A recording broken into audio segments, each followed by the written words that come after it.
So I'm here at the picnic area at the Pinnacles, and this is where the story that was shown on These Woods Are Haunted began. I'm going to show you some, not all, of the inconsistencies in the stories and how things just don't match up with the reality here on the ground. Remember, I'm just pointing out 2 or 3 things. If I did a video on all of it, it'd be 2 or 3 hours long. One of the first things that was mentioned in the show that really caught my attention was how the Bigfoot expert in this episode described the trails of the Pinnacles. He said there are several trails that all converge at the top of the mountain at one lookout point. That's very wrong, very far from the truth. There are several lookout points at the top of the mountain. And no, all the trails don't converge at any of them. Most of the trails dead end at these lookout points. The second big thing that really stood out to me was when they were describing having to run to their car from the shelter house. This is the only shelter house out here at Fort Theater or the Pinnacles. And it's basically just as in the woods as anything else. So really stopping here would not have done you any good at all. Now, in the story, the Bigfoot started throwing great big rocks at them, and it was hitting the side of the shelter house, so they decided to run onto the car. And they ran, and they talked about when they could first feel the pavement or the blacktop under their feet when they got to the parking lot. Well, as you can tell, from this shelter all the way to the parking lot is pavement. So they wouldn't have first hit pavement when they got to the parking lot. Another thing about the parking lot, only certain parts of it even have pavement. Most of it's gravel. To make my final point, I need to explain the Pinnacles are not isolated. They're not in town, but they're not out in the middle of nowhere. There are highways on all sides of this mountain. There are houses, there are businesses right at the base of all sides of this mountain. You can see here West Pinnacle is not that far from a church, a farm store, and many houses. On my mom's side of the family, I have relatives that live right at the foot of East Pinnacle, and they say when there's people up on those mountains at night partying and not supposed to be up there, they can hear everything they're doing. The people in the story claim that when they got to the parking lot after being chased by whatever this was, they could hear lots of these creatures up on the ridge lines hollering and beating sticks against trees.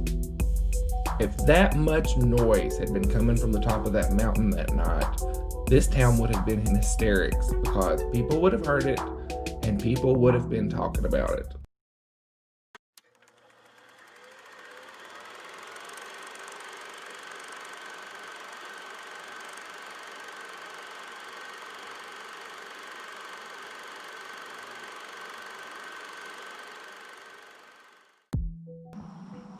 Now, if you've grown up in the mountains or near the woods, you know there are hundreds and thousands of stories of things that live in the woods that people don't know what they are. Everybody's heard about Bigfoot, skunk ape. In Kentucky, there's a story about Bearzilla. That's not what I've heard around here, thankfully. My one and only experience with anything strange in the Berea College Forest didn't technically happen here at the Pinnacles. It happened across the road at a property called the Pigg House. The Pigg House was a 2-story log cabin, very old, and it had a dog walk through the middle. You mountain people know what a dog walk is. One day, me and one of my friends had come out here to go hiking, and after we got here, we decided we were not really feeling a trip all the way to the top of the mountain. So we wandered around here in the picnic area a little bit. Then we crossed the street to the Pigg House. Nothing really happened on the way up to it. On the way back is where it got interesting. Now, if you watched my Brushy Fork video, you might remember me talking about how the college used to take cinders from the coal power plant and line the trails and things with them. That was the case with the road up to the Pigg House. It was all cinders, so it crunched really, really loud when you walked, a lot louder than gravel. So we got away from the clearing where the Pigg House is, and as we're walking, I keep thinking I'm hearing something in the woods off to my left. And I told my friend, I said, stop. We both stopped. Whatever it was in the woods off to the left took 2 or 3 more steps before it stopped. So I told my friend, I said, let's do this again. This time we're going to take 3 steps and stop. we took 3 steps. We stopped. Whatever was in the woods took 3 or 4 more steps before it stopped. And we knew it wasn't something we were hearing on the trail where we were because the crunch was different. Whatever this was in the woods, you could hear it stepping on leaves, sticks, things like that. You hear lots of stories about the Pigg House, and the one we always heard growing up about the Pigg House, whatever lives out there is called the Thing. And whenever you go out there, it follows you.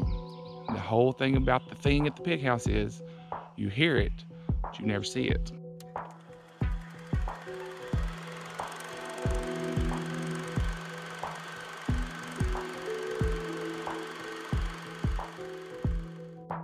The show These Woods Are Haunted is the kind of TV shows I like. I've probably got a new one to get binged on here soon, but the story about the Pinnacles and whatever chased these people, as it was told, is not true. Like I said, everybody hears stories or has their own personal stories about weird things that live in the woods. And if you have a good one, tell me about it in the comments, or if you have a YouTube channel, make a video about it and let me know so I can watch it. And when it comes down to it, it really doesn't matter if you believe these things or not, because as long as somebody out there believes in them, those things are going to be living in the woods.